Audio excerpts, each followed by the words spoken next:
Great മീഡിയാസിലേക്ക് സ്വാഗതം.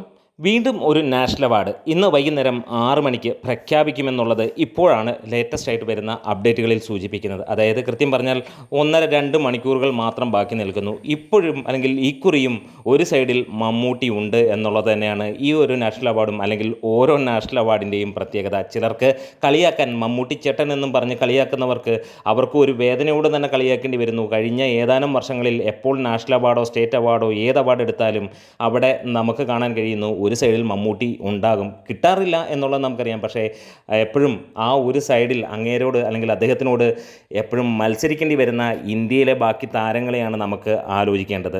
പല പിടിപ്പ് കൊണ്ടും അല്ലെങ്കിൽ പലരുടെ ഇതുകൊണ്ടും അവർക്ക് അവാർഡ് കിട്ടിയിട്ടുണ്ടാകാം. പക്ഷേ മമ്മൂട്ടി എപ്പോഴും സ്ഥിരമായി ഒരു സൈഡിലുണ്ടാകാം. ഇനി പറഞ്ഞു വരുന്ന പേരുകളിൽ നമുക്ക് ഏറ്റവും ഹൈലൈറ്റായി നിൽക്കുന്നത് പൃഥ്വിരാജ് തന്നെയാണ്. പൃഥ്വിരാജ് ഡിസേർവിംഗ് ആണ്. നമുക്കറിയാം ആടുജീവിതം എന്ന സിനിമയിലൂടെ അത് വലിയ രീതിയിൽ ഉള്ള നമുക്ക് പ്രതീക്ഷ നൽകുന്ന ചിത്രമാണ്.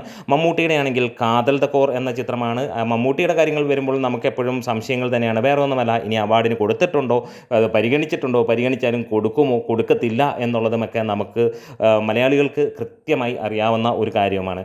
ഇനി മറ്റൊരു എടുത്ത് പറയുന്നത് മോഹൻലാലിൻ്റെ പേര് തന്നെയാണ്. നേര് എന്ന ചിത്രത്തിലെ പ്രകടനത്തിന് മോഹൻലാലിന് നാഷണൽ അവാർഡ് കിട്ടാം എന്നുള്ളത് തന്നെയാണ്.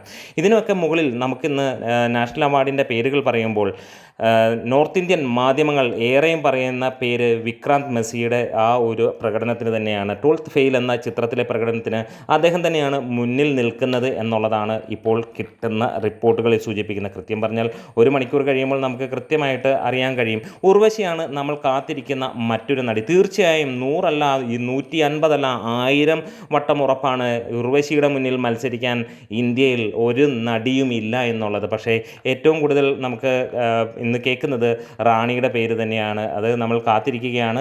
1 മണിക്കൂറിനുള്ളിലാണ് ഈ ഒരു സിനിമയുടെ അവാർഡ് വരാൻ പോകുന്നത്. എന്താണ്, റാണി മുഖർജിക്കും വിക്രാന്ത് മെസ്സിക്കുമായിരിക്കും നാഷണൽ അവാർഡ് എന്നുള്ള ആ ഒരു രീതിയിലേക്കാണ് നമ്മൾ കേൾക്കുന്നത്. 71ാമത് നാഷണൽ അവാർഡിലേക്ക് വരുമ്പോൾ വീണ്ടും വീണ്ടും മലയാളികൾക്ക് ഇല്ലെങ്കിൽ ഇന്ത്യൻ സിനിമയ്ക്ക് അത്ഭുതമുണ്ടാക്കുന്ന പേർ മമ്മൂട്ടി എന്നുള്ളത് തന്നെയാണ്.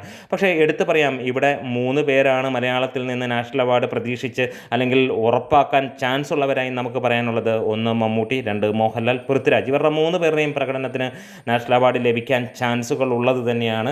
എന്താണേലും കാത്തിരിക്കുന്നു ആ ഒരു കാര്യത്തിന്. 71ാമത്തെ നാഷണൽ അവാർഡിന് വേണ്ടി ഇന്ത്യ കാതോർത്തിരിക്കുമ്പോൾ ഒരു കാര്യം ഉറപ്പിക്കാം, അവിടെ വീണ്ടും മുടിചൂടാം മന്നനായി മമ്മൂട്ടി നിൽക്കുന്നു. അവാർഡ് കൊടുക്കാതിരിക്കുക എന്നുള്ളത് അവാർഡ് പ്രഖ്യാപിക്കുന്നതും അവാർഡ് കൊടുക്കുന്ന ജൂറിയുടെ രീതിയിലാണെങ്കിൽ അവാർഡിന് അർഹൻ എന്നുള്ളത് മലയാളികളുടെ സ്വകാര്യ അഹങ്കാരം. ഓരോ മലയാളിയും ആ പേരിൽ ഇന്നും അഹങ്കാരിക്കുന്നു. എപ്പോഴും അഹങ്കാരിച്ചു കൊണ്ട് തന്നെ ഇരിക്കുമെന്ന് ഉറപ്പിക്കുന്ന മമ്മൂട്ടിയുമായിട്ടാണ് എന്നുള്ളതാണ്. അപ്പോൾ 6 മണി വരെ നമുക്ക് ജസ്റ്റ് കൗണ്ട് ഡൗൺ എന്നുള്ള രീതിയിലേക്ക് പോകാം. നമ്മുടെ വീഡിയോസ് ഇഷ്ടമായാൽ സപ്പോർട്ട് ചെയ്ത് തരണം. Great medias.